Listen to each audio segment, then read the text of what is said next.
you almost like, set your man up, rest in peace, to go do something. Like as if you sort of like encouraged him to go start a fight with Tax in a situation where you didn't necessarily have to. Right, yeah, that's not true at all. Even in the court documented facts show that ain't true. What up, y'all? Stand Almighty, aka the Global Dark Skin Ambassador, and troyave is gonna set the record straight.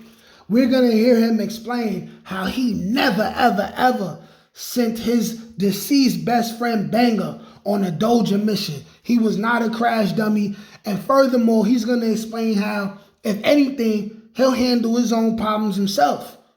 But when they stepped into the venue, Taxstone was already on demon time. Now, we already know, man, people like DJ Vlad, who has said it on public record, and people like Hassan Campbell have tried to call out Troy Ave and said that Troy Ave used Banga as a crash dummy, some kind of shield between him and Taxstone. Troy Ave rebukes that. Check out what Troy Ave had to say. I'll be back on the other side. You know what I'm saying?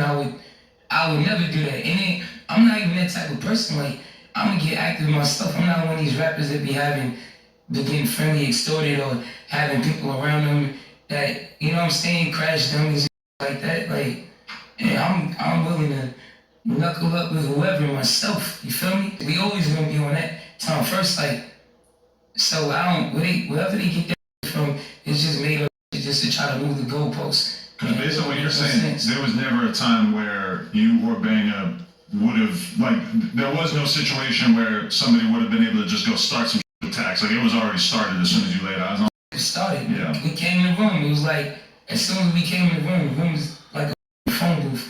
It's right there, tight ass room. We walked into the VIP. We not even knowing who's in there. Like, we're walking to work, not even knowing anything about who's in this room. I know I'm going there to get on the stage and be a guest performance with T.I.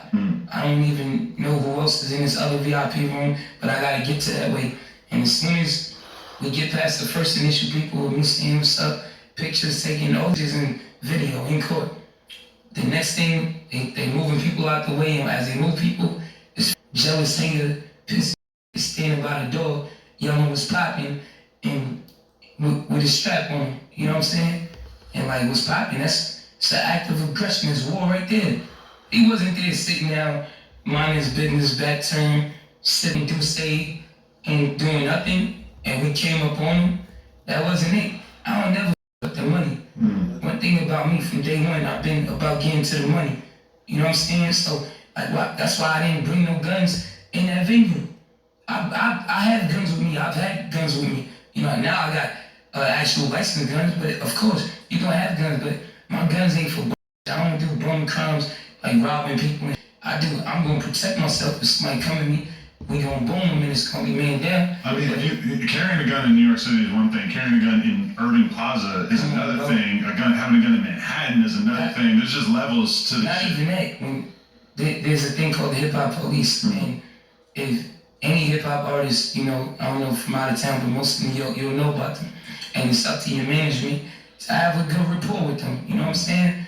And at that time, my manager, Hovain, rest in peace, yeah, he hit them ahead of time. Like, yo, we going to Urban Plaza tonight, y'all.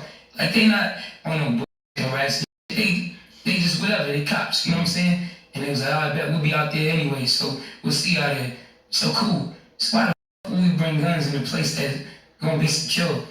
Like, I feel like being it's fucked up in the urban community. A lot of where people think being a menace and starting trouble and robbing and killing for no reason makes you real. That don't make you real. You know what I'm saying? If you really getting money make you real. Moving your family out the hood make you real. Taking care of your kids make you real. If it's violence that come with it, with somebody if you gotta protect yours, then by all means you can lay them down. It doesn't matter. But coming into a place where it's supposed to be work, it ain't no violence and being no it's dumb, it's ignorant, and it ain't what I'm about. It ain't what I've been about, and none of my music I talk about getting to the money, being a hustler. Hustlers know you don't fuck with that money with no violence. Right. But I'm stand my ground 10 toes down like anytime. You feel me? Like, I ain't gonna be, it just is what it is. Like, I'm not on no, I don't know. I don't want to sleep. Now, if you ask me, man, Troy Ave sounds very, very believable, especially the fact that the court case is over, right? And the whole details of the situation is on public record. So at this point, people should have a little bit more respect for Troy Ave and stop saying that he used Banga as a crash dummy. That's disrespectful to him. That makes him look like a sucker. Plus, that's disrespectful to his family and his legacy.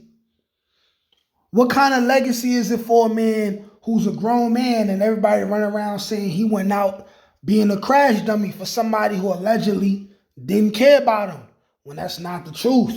When him and Troy Ave were best friends. And it has been said over and over and over again. I'm taking Troy Ave's side on this one. I do not believe Troy Ave could even make a grown, assumingly older and way bigger man, right? Who's a best friend, not just a bodyguard, a best friend, just crash out. Especially after you walk into the spot and you already see that Taxstone is grippy. You know what I'm saying? He already got the halitosis on his waist. He already got the heat on him and he flashing and all of that, man. Taxstone was a menace. He was a bully. He got what bullies get. Bullies don't think ahead, okay?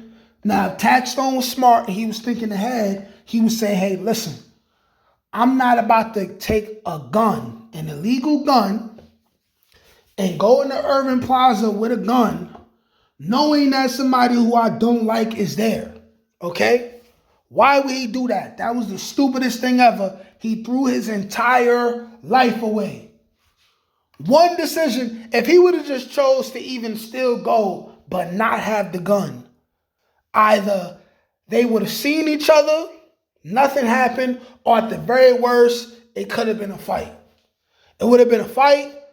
Both sides would have been able to get some content out of it, make some money, tell some stories about it. All three people would still be out and free. Nobody's life would have been lost. But instead, Taxstone, big dummy. Big dummy who threw his life away. But y'all let me know what y'all think, man. Like, share, comment, subscribe. Peace.